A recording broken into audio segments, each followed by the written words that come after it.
What is up, you guys? This is It's Real with Jordan and Demi. You guys love when we have your favorite bands on the show. So we're going to give you another episode with Shinedown's Brent Smith. And Brent, welcome to the show. How are you feeling today? I'm great. It's a beautiful day in Los Angeles. It's a little overcast, but there's been rain the last couple of days, which I know the state needed, especially LA. Yeah. So, in good spirits. You're always in good spirits, Brent. You're just have a smile on your face. That's just kind of your MO. Yeah, I think that comes with experience, or maybe age. You kind of learn to not sweat the small stuff. There you go. There you go. Yeah. So you have these two new singles out. Yeah. First of all, 365. Is that right? Did I get that right? It's like three. Yep. Okay, I got it. I was like, it's like spelled out. Yeah, yeah. It has like kind of like an '80s feel to it. It kind of reminds me of like White Snake or something. Um, so that's a That's cool. interesting. Yeah, that's what I heard. Yeah, I That's what I mean, heard. Yeah, I mean, a lot of people have just told me that it sounds like Shinedown. It just sounds like modern Shinedown. Okay. So, which is exactly what our intention was. Yeah. Um, but yeah, we wanted to do two different songs. So there's 365 and Dance Kid Dance. It really does kind of show both sides of the band.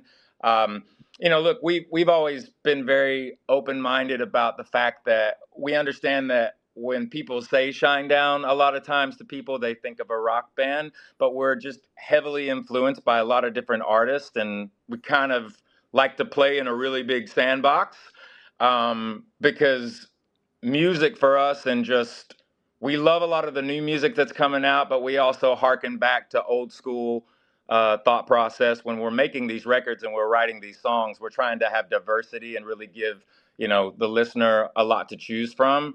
So our audience has also allowed us to be ourselves for the past 2 decades. That's something that we take really seriously. The fan base, whether they've been there from the beginning or they're just kind of finding out who the band is, uh, we have a lot of open-minded people when it comes to music and songs. So we thought that these two songs are a good representation as to what's to come with the new record. Yeah. Well, So much has they're happened. definitely different. Yeah. Go ahead, Demi. No, I was going to say so much has happened since since the beginning of your career and Shinedown. How has your musical taste changed over the years? I think that more than anything, it's just expanded. Yeah. What are you Um, listening to right now? what am I listening to right now? You know what's funny? I actually went back um, and I went back and started listening to essentially what I think is Billie Eilish's debut record, and that was like "You Should See Me in a Crown," and then like "Bad Guy." Some of those other. She's had such a rise in the last like 6.5 years, and truth be told, I think she should have won Album of the Year, but that's just me. Mm. I was gonna say You know, Grammys this year. How do you think the Grammys went this year? I think that they're missing rock and roll. I think that they're Hmm. missing out on a very, very large audience that hopefully, because I'm in Los Angeles right now, and I'm hoping to get an opportunity to sit down with Harvey from the Grammys and talk to him about not unlike them kind of bringing the weekend back on the Grammys and having his launch and what have you. I think that the Grammys were I loved Sabrina Carpenter's performance. I like the fact that she like is tongue in cheek and she's very doesn't take everything so seriously. Yeah. And she's just a ridiculously fun performer to watch. But the last few years, it's interesting. They don't televise any of the rock categories or the heavy metal categories, and I think that there's they're doing them. I don't think that's a good idea, and the reason I say that is that's a massive audience. You're not talking about hundreds of thousands of people. You're talking about hundreds of millions of people that are very much in that music, and I think that there's some. Rock and roll is supposed to be dangerous and over the top and grand. In 2026, I think it would be I think it would mean a lot to a lot of rock and roll artists and hard rock artists, metal artists, uh, for there to be more, I guess you would say, inclusion to televise those awards and to kind of bring that audience forward, because I think that they're missing out on that. Listen, in today's society, you have to really watch what you say about everything. But at the end of the day, I don't think that people should censor themselves. So, for me, I think that it just comes down to music. And when I think of rock and roll, I don't think of it as like a genre of music. It's like a way of life. Rock and roll is a spirit, it's an attitude. So I'd like to see the Grammys represent that more in the future. So 2026, we'll see what happens. Maybe Yeah. Shinedown will perform. That would be Let- dope. Yes, let's do it. Demi and I were talking about the Grammys, over the weekend, and we really came to the conclusion that the rock was just kind of thrown together. It feels silly. I mean, I love the Beatles, but it feels silly that they won all these Grammys for a re-record of a song. I don't know. I don't want to get into it too much, but yeah, I think I'm on the same page with you, Brent. Yeah, I mean, look, it's not a secret with what that song was and is and how it was done. It was done with AI, and that's a rabbit hole. Yeah, You know what I mean? that's one of Um, Demi's little like hot stove topics recently is AI. Yeah. Demi, if that's one of your topics, what do you think of AI when it comes to songwriting and music? I think, well, I'm just kind of fascinated about. I've seen that Megan Fox movie where she is a robot. Did you guys see that movie? Yeah, but it's been a minute. It's been a minute, but I do know what you're talking about. Yeah, so ever since I saw that movie, I became a little bit like, that's how I started to think about that topic a bit. I don't know too much about it, but I do think it's just kind of crazy. Um, yeah, I think it's a little It's crazy. really strange for you, Britt. Are you what do you th- what are your predictions for 5, 10 years from now? Do you think we're going to kind of hit like an impasse with how music is made and like what is AI and what's not AI? Are you wary of that? Oh, yeah. I mean, look, the interesting thing about AI is you have to look at exactly what it stands for: Hmm. artificial intelligence. One of the things about AI is that it's learning off of servers from inundated information that ultimately was created by a living human being. Hmm. So every bit of knowledge it has, it's pulling from what somebody already documented. So that's an interesting thought process. But I think where people are starting to get where there's a question mark, because this is what I will say, and again, this would turn into a much longer conversation. But Mm. when it comes to like the healthcare community, and it comes to like AI being used to figure out how to cure diseases or how to fundamentally create treatments for the betterment of human beings and their physical health, that's a different animal. So like when you're looking at that, and it's hard because people have a process of going, okay, well, when is the line when you're creating art and a machine is creating art or a computer is creating art and you're giving that computer who owns the rights to that? Yeah. And that's where people get a little nervous to talk about this. But the reality, how I look at AI as far as for the arts, and when I take a step back and look at it with a very wide lens, um, I think that human beings are connected to each other. Music is a very powerful part of our existence. There's a great quote by a philosopher in the 1800s, and the quote was, "Without music, life would be a mistake." It was actually said by Friedrich Nietzsche, which is probably one of the most profound quotes ever, because we are connected to sound. We are connected to like hearing a human voice, or the pattern of a chord progression and how it lifts and how it like makes the hair on your arm stand up. Like there's a very real thing that's happening there. I haven't heard a song created by AI that's made the hair on the back of my neck stand up. Preach. I feel like a lot of it's been used for comedy and parody and stuff like that, on the internet. It's like fun. I feel like it's still in the fun stage, kind of like how the internet in the 90s was still in the fun stage before all the madness started to kick in. So, yeah, that's kind of where I feel like I it's mean, at. again, I mean, again, when you think back also too, you think about books like 1984 and you think about Ender's Game and you think about Terminator. Like we made movies about Mhm. artificial intelligence, iRobot, and it did not turn out very well. Like, so that it is weird to kind of see like this ideology of these robots actually becoming a real thing. And I will tell people, go watch Terminator and tell me how you feel afterwards. Yeah, it Speaking was. of healthcare and going back to the Grammys and Chappell Roan, who we've had on the show, Yeah. um, what did you think about her acceptance speech? I think that we live in an incredible country where you have freedom of speech, is what I Mhm. think. And,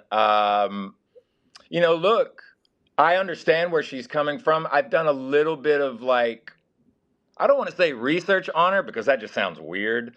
Um, I'm a fan, like a legitimate fan. I became a fan when I didn't see it like in person, but when I saw the full Lollapalooza performance, I was like, you cannot argue this. Mm. Like she tapped into something. And it's interesting too because I appreciate the fact that she's doing it in her own way. Um, to call some of these artists best new artists like Sabrina Carpenter and Chappell Roan, they've been at it for like a decade. You know Yeah, what I mean? They just happen to be younger. But with Chappell, I appreciate the David Bowie Ziggy Stardust approach, where she is who she is, but like Chappell is really an alter ego you know yeah, and that's what art is supposed to be. It's supposed to be that. It's supposed to push boundaries. It's supposed to question authority. It's supposed to a system that was in place for so long, maybe that's broken, and artists should be valued more from record labels and what have you. I have a different story when it comes to that because I've been on Atlantic Records for 2 decades, and I know that there's some history with her with Atlantic Records, and it's maybe not. We don't need to go down that road, but I don't have that experience with Atlantic Records. Like, the foundation of what this band is and who we are, we're part of the DNA of Atlantic Records. But I understand her bringing up a bigger conversation about healthcare and artists, and like you have other jobs where you have the option for a 401k, you have the option for healthcare and Right. what have you. But at the same time, the record business has never been shy about this is the way it is, and it's kind of been that way forever. Wow. yeah. Going back to your beginning with Atlantic too, I've read somewhere that they asked you in the very beginning they said, "Hey, you need to find new bandmates." Is that just a story or is that something that actually happened?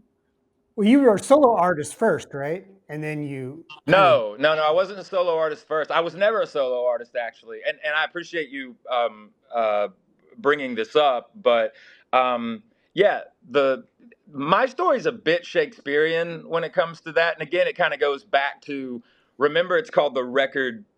It's called the music business for a reason. Music is in the title, yes, but business is in the title as well. You have to remember you're only as good as your last trick.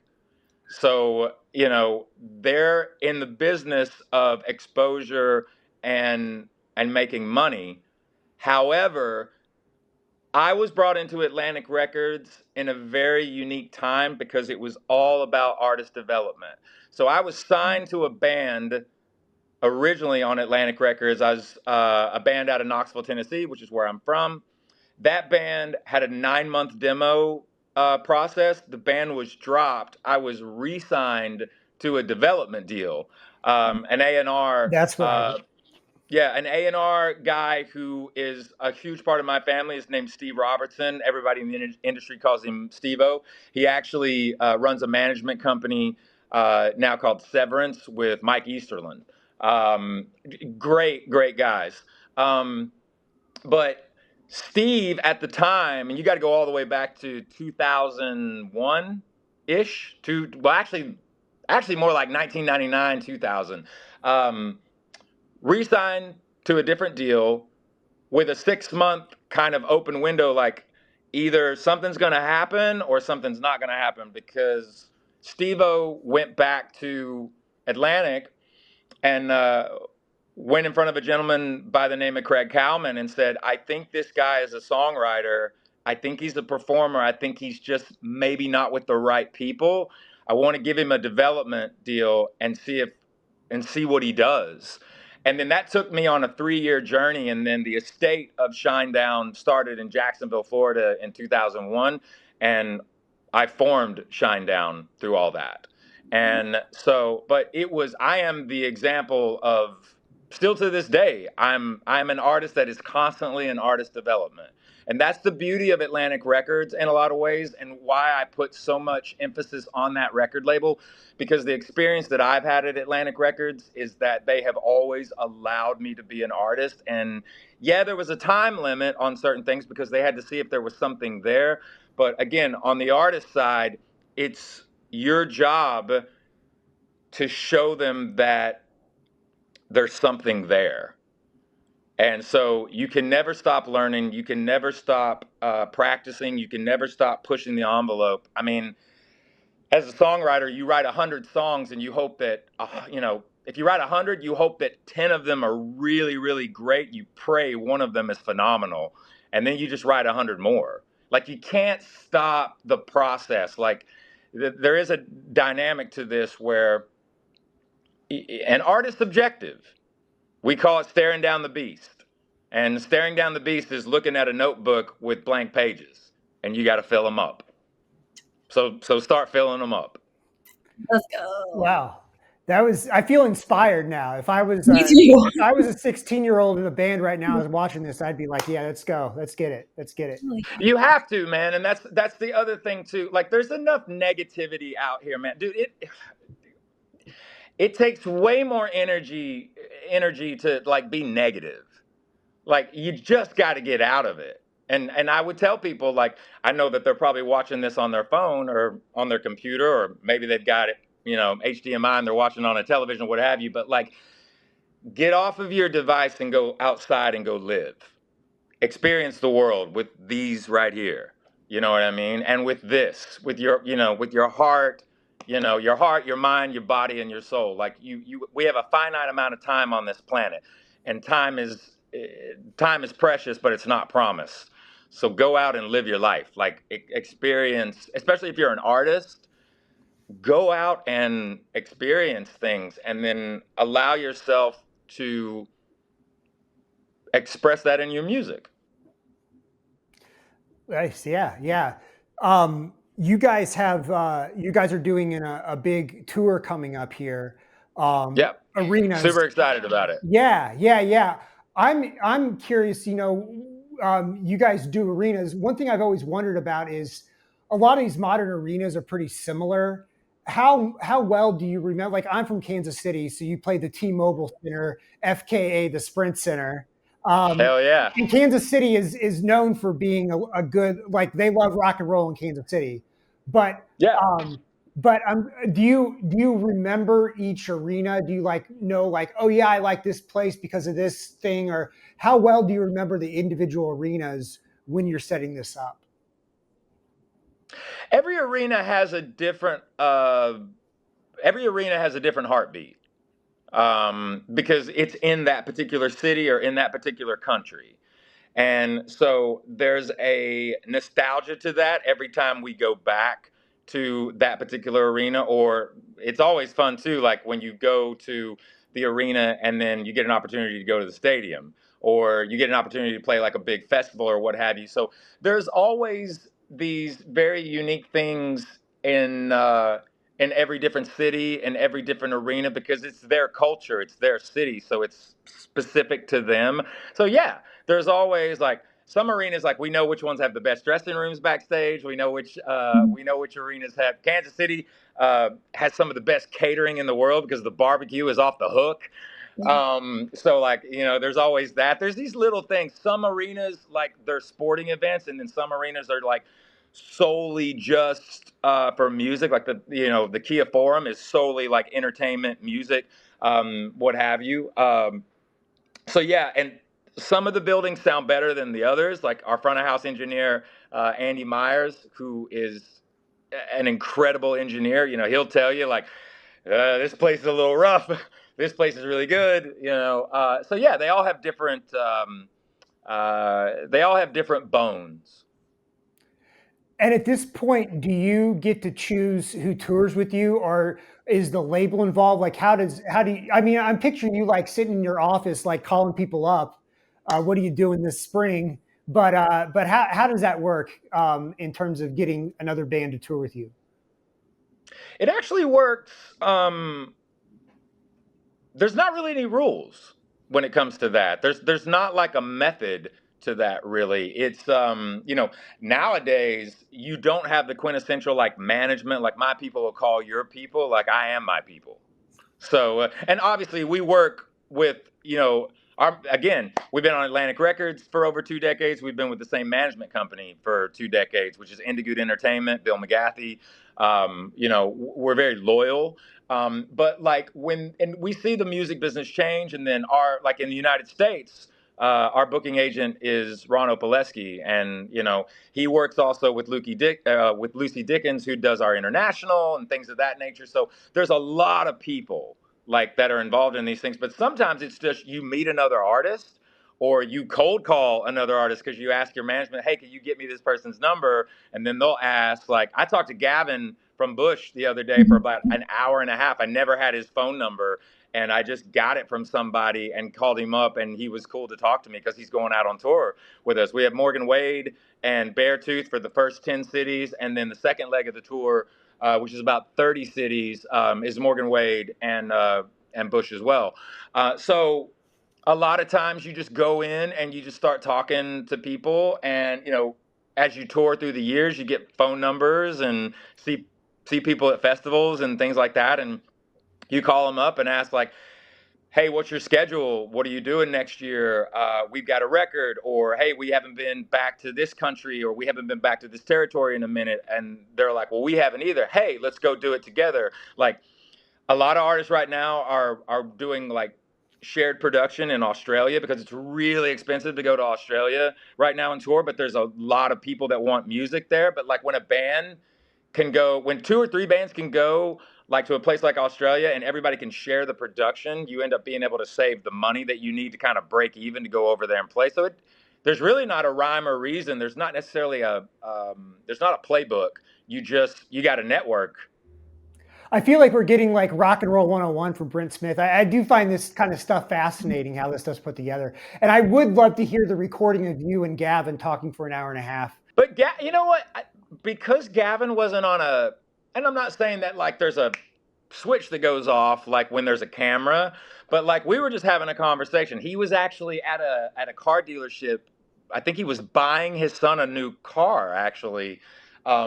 And he was just like in the lounge talking to me. So we were just talking Right. about like being dads. Like I think his youngest is 18. I know I'm probably messing this up, but my son just turned 17 and he just got a car, and we were talking about that. It's not as like, there's nobody on you. So we're just talking about life. So, he's such a cool dude though. Yeah, He's we love very, very, Gavin. We I'm love looking Gavin. forward.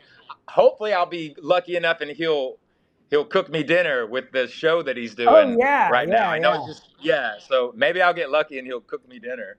Are you much of a cook yourself, Brent? How much of a foodie are you? I'm lucky that I have a lot of foodies that are around me, but I'm not a foodie, if you will. Like I'll be honest with you, the only thing I can cook, and my granny, God rest her soul, um, she she taught me pretty much everything I know in life. She gave me my work ethic, but she taught me how to cook a very, very real, true to form Southern comfort food dish, which what that is her fried chicken, which I know the recipe by heart, or I should say I have it. I know it up here because it's a lot of steps, but I just had it. She never wrote it down, so she would have to like show me how to do it. So I know how to make fried chicken. I know how to make twice baked macaroni and cheese, which is incredible. She taught me how to do that. I know how to make collard greens the right way, and I know how to make Southern sunshine tea, which is where you steep the tea in the morning in the summertime right around, you want to put it on the porch right around 6 a.m. You put the tea in, you cover it with aluminum foil, you let it get to about noon, and then that cooks the tea, and then you add the honey and the sugar around like 1 o'clock in the afternoon, and you let it cook through like 4 o'clock in the afternoon. Then you stir it, and that's sunshine Southern tea, and it will change your life.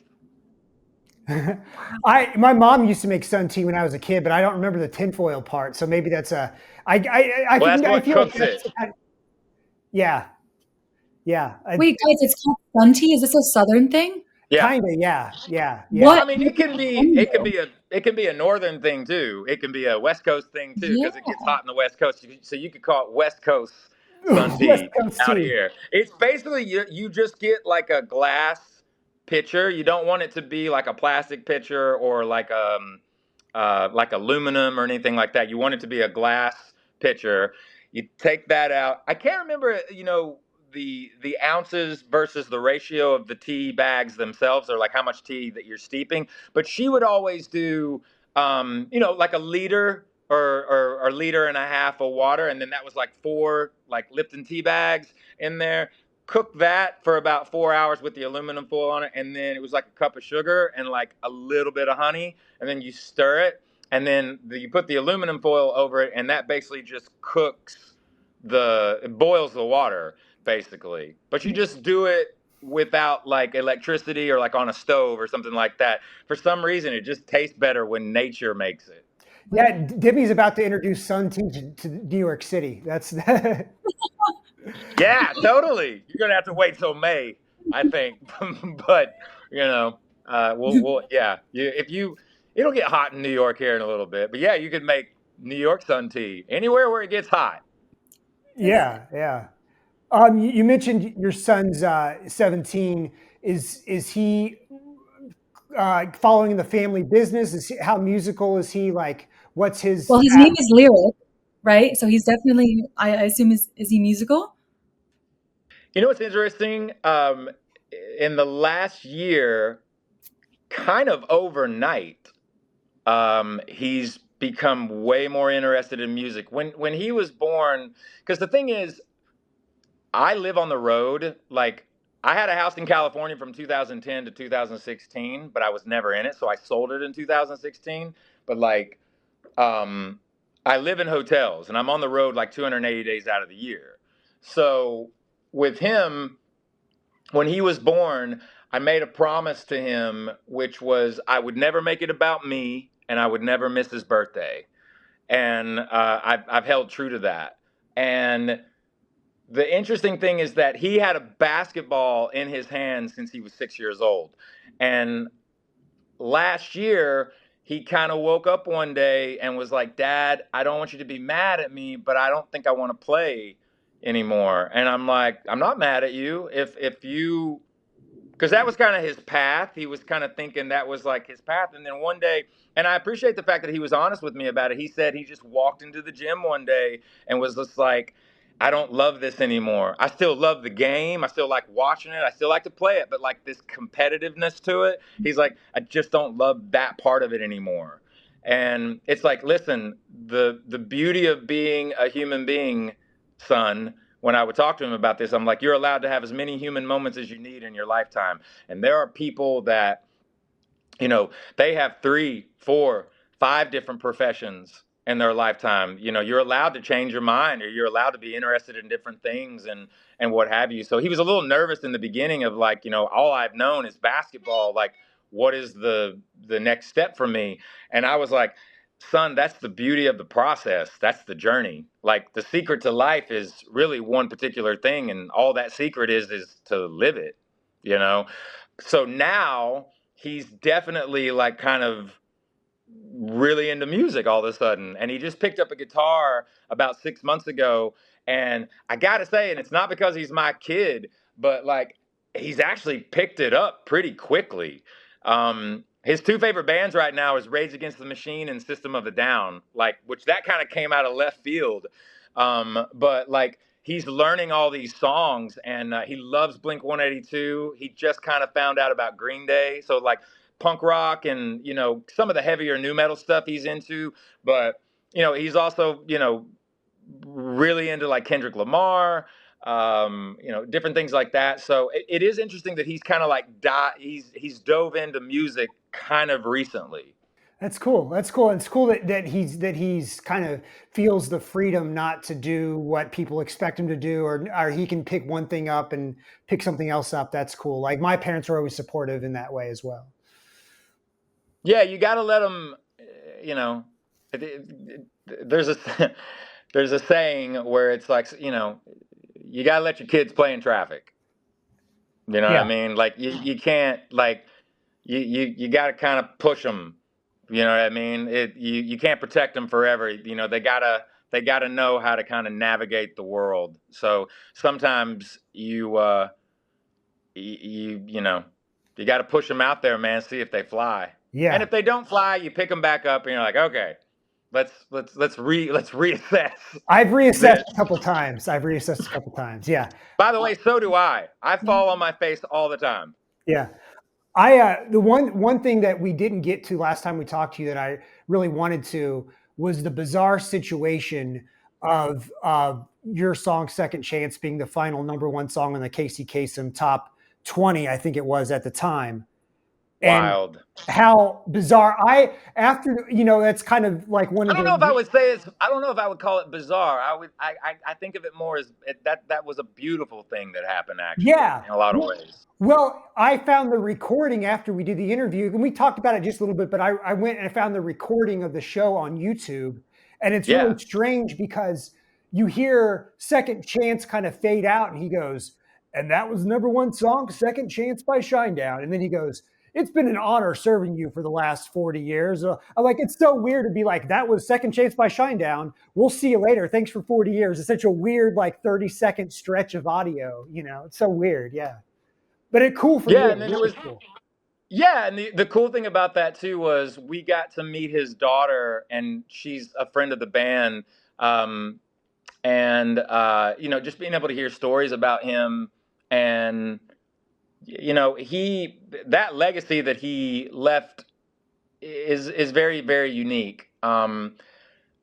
I think that anybody that knows who Shinedown is, if you truly want to understand why we are still in this industry, writing current music and not necessarily, um, I hate to say it like this, but like banking off of nostalgia. Like I'm very proud of the last 20 years, but I'm focused on the next 20 years.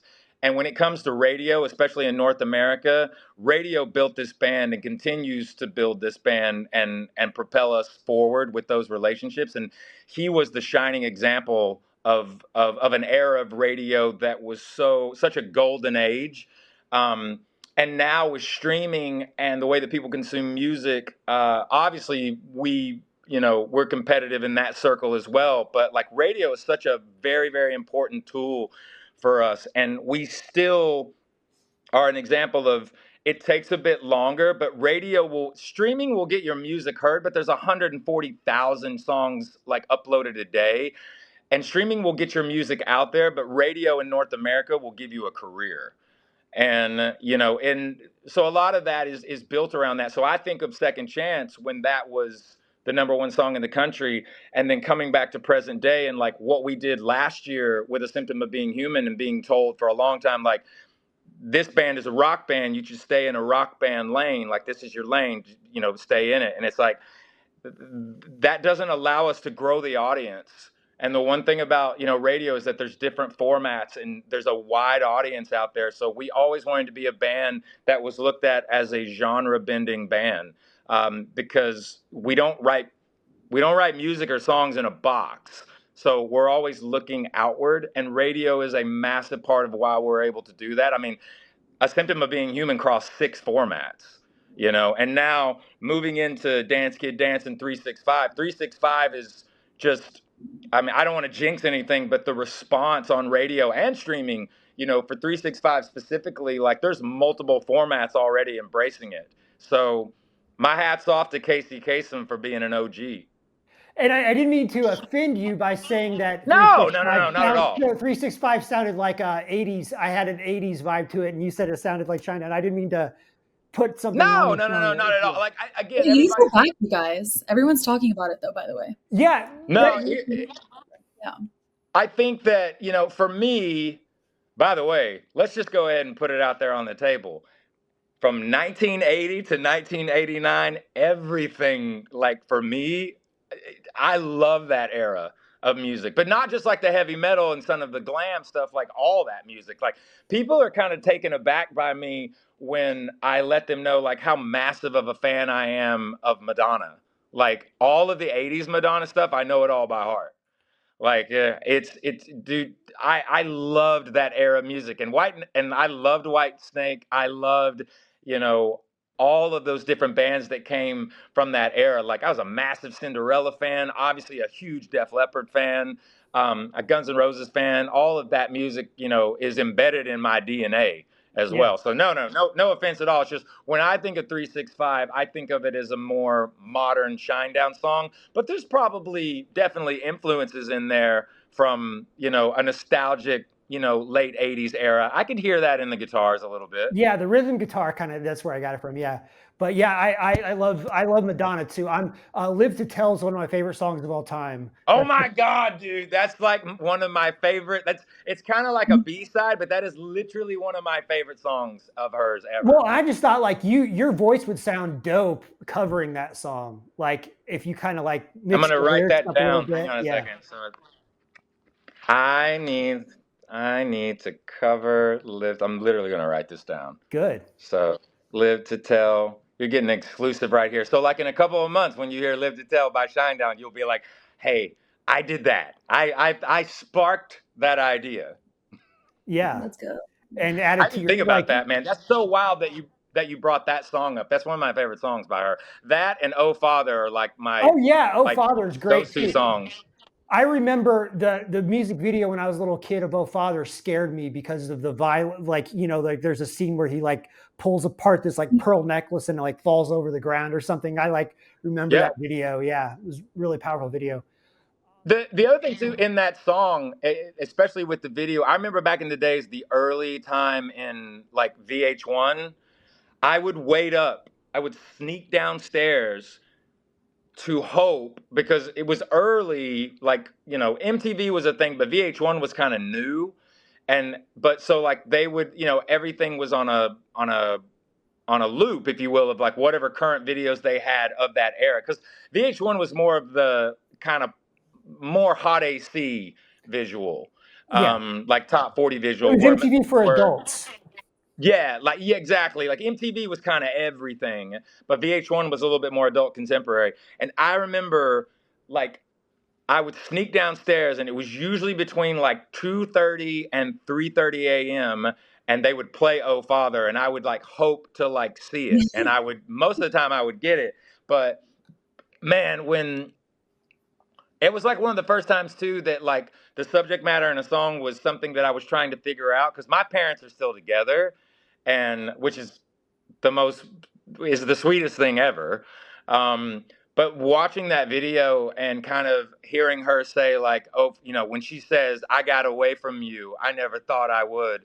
Like, I never felt so good about myself. There's just Yeah, all these emotions that I'd never felt before, and when you showed the power of a visual with a song too. So yeah, oh anyway, yeah. we can we can This move on, but yeah, Yeah, no, I props to appreciate it. Madonna. Yeah, Props to and Madonna. yeah, and Demi I'll send you the video we're talking about. It's really really cool. Um, we Demi, you got anything else? I Anything? wanted to just go over the second single, Dance Sure. Gay Dance, real quick. Yeah, yeah, yeah. About writing that song. So that was pure like the thing that we thought about with that was like I remember we walked in, me and Eric, and we wrote that with one of the kind of the fifth member of the band in the studio. His name's Dave Bassett. He's been with us all the way from the Sound of Madness album cycle as far as in the studio.